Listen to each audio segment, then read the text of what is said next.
It's 5:45 p.m., which means it's time for BCTV's weekly media roundup. I'm tonight's host, Roland Boyden, the show 545 Live. Now, on deck, we got plenty to talk about on this Friday edition, as dangerous convicts could still be on the loose in Vermont, what Shumlin is urging residents to do about it. AT&T looks to keep their temporary tower in Putney, and Amy's Bakery might not be closing after all. Plus a full calendar of events, and we'll get this weekend's weather from the crew at BUHS TV. All that and more, we'll do it in 15 minutes or less, so stick with us right here on 545 Live.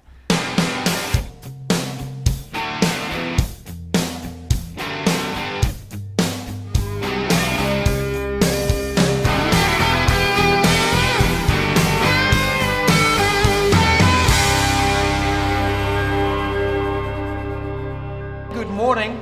If you're just joining us, this is the 14th annual Strolling of the Heifers Parade, airing live on Brattleboro Community TV and on brattleboro.tv.org. Welcome back to this June 12th, 2015 edition of 545 Live. A look there at some Strolling of the Heifers footage from this past weekend as the cows shuffled down Main Street with more than 30,000 in attendance for the weekend's bevy of events, which include the Slow Living Summit, Tour de Heifer, and a visit from Vermont Senator turned presidential hopeful Bernie Sanders, who also made his way over to Keene after the parade for a special stump speech in the Granite State. And who else but BCTV hardworking volunteer, board member, and often 545 Live co-captain Joe Bushy was there to gather Sanders in action and get us a clip. The political revolution is not me, it is you. Woo! And let's go forward together and transform this country. Let's win New Hampshire. Thank you all very much. All right, and with that, into our top headlines we go, and we'll see if I can get into my close-up as well here. Well, the story of two convicted felons who made a Hollywood-caliber escape from a prison in upstate New York continues to dominate the national news cycle as 48-year-old Richard Matt and 34-year-old David Sweat remain at large, with authorities speculating that they may have crossed into Vermont in order to further elude authorities en route to Canada. The men were both facing potential life in prison sentences for murder, kidnapping, and in Richard Matt's case, dismemberment of his former boss, are described as incredibly dangerous and very smart. At a press conference that included both New York and Vermont's governors, along with several top law enforcement officers, Vermont Governor Peter Shumlin urged the public to exercise extreme caution until the men are apprehended. Governor Cuomo and I are committed to doing everything that we can to keeping the folks in Vermont and New York safe as we hunt down these two inmates that are clearly dangerous people. Now, speaking of Governor Shumlin, he rocked a few headlines himself this week as he publicly announced that he would not be seeking a fourth term as governor of the Green Mountain State, leading many to speculate about national political ambitions, though Shumlin himself refuted these, saying he intends to return his focus to his business and family life. All right, next up, our top headlines take us a little bit closer to home as new developments in the Amy's Bakery closing story have a positive spin for anyone lamenting the loss of the Main Street business's much sought-after baked goods. Now, late last month, Amy's founder and co-owner Amy Comachero announced her plans to close down the popular downtown bakery and gallery. But now, as talks with an as-of-yet unnamed buyer progress, Comachero announced her plans to try and keep the bakery open until the sale and handoff to new ownership can be completed. All right, with that, we'll move on here.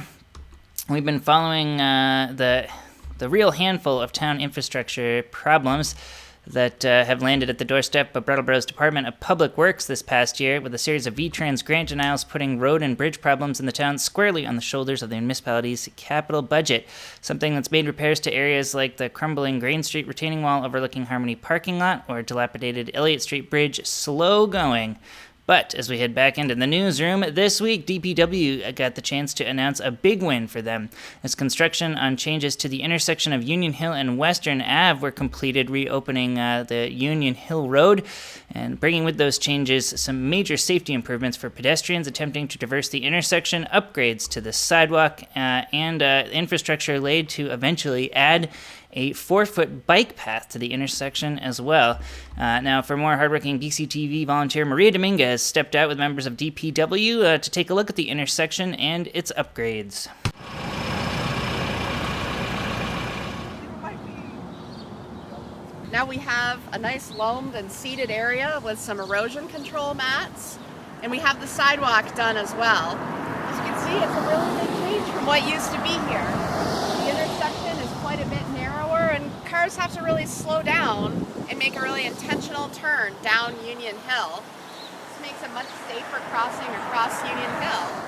Thanks again to Maria Dominguez for getting that footage with the DPW crew up at the intersection of Union Hill and Western Ave. That'll also go up as a 545 Live 3-minute special with a few more details there that you can check out at BrattleboroTV.org and our YouTube channel, youtube.com/BrattleboroTV. All right, time to move on in the headlines here, and we head next to Putney for that.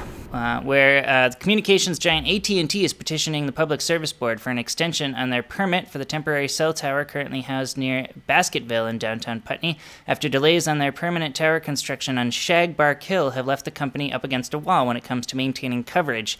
Now, the original 18-month permit for a temporary tower was approved on the state level in November of 2013, despite much controversy on the local level in Putney, something AT&T turned to the local law firm Downs, Racklin, and Martin to smooth over at a series of local forums captured on BCTV now 18 months ago. There are steps to address concerns dealing with aesthetics, sound, right? And so I don't think there's a better site in Putney. And if you want to catch up on all of those, you can find them all at BrattleboroTV.org. Just search AT&T. You can look at those Putney meetings where they go up as special select board forums, and you can stream them all at your leisure. And we'll keep you abreast of what's happening with that temporary tower and permanent AT&T cell tower out in Putney, as well as technically that permit already expired in the middle of May. Though AT&T has showed no signs of making a move to disband the temporary tower in downtown.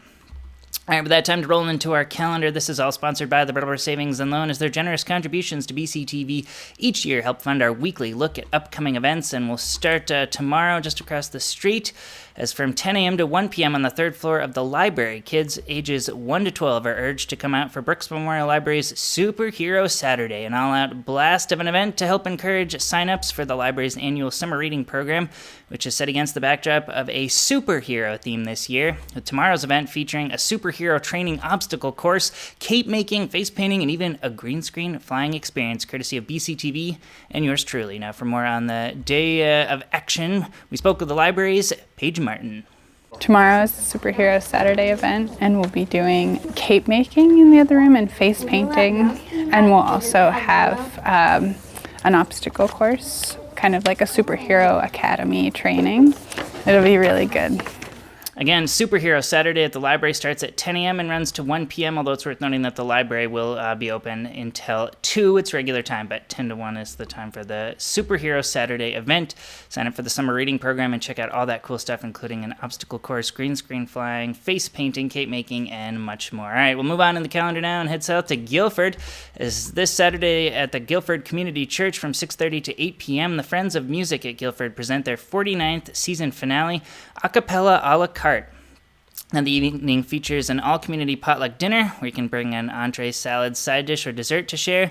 And at 7:30, an a cappella concert in the sanctuary. Performers include the 15-voice Guilford Chamber Singers with A Nautical Journey and the women's quartet Synchrony with a set of swing jazz. And with that, time to move on now and get a look at the weekend's weather, courtesy of the season and possibly series finale of BUHS TV, the high school's epic and much beloved morning news advisory broadcast program. One last time, what's this weekend's weather look like, guys? Partly cloudy, you will notice, and it is also partly cloudy on Saturday and on Sunday. So partly cloudy week, some sun, some clouds, maybe a tiny bit of rain, but probably not much of anything. The high of Saturday is 84 with a low of 56, and Sunday the high is 84, 59. It's going to be a really pleasant weekend to be outside, not too hot, not too cool, but quite unfortunately you're probably going to be inside if you're a student studying for your finals. That is basically all I have to say. That's great, and let's go back to the desk because it's great. All right, that does it for another edition of 545 Live. Thanks for joining us. We'll be back next week for a special pre-BUHS graduation live broadcast from Natowich Field before BCTV gets set to unveil their 5-camera live coverage of graduation. Again, 5:45 p.m. Eastern Time right here on BCTV Comcast Channel 8. In the meantime, thanks for watching.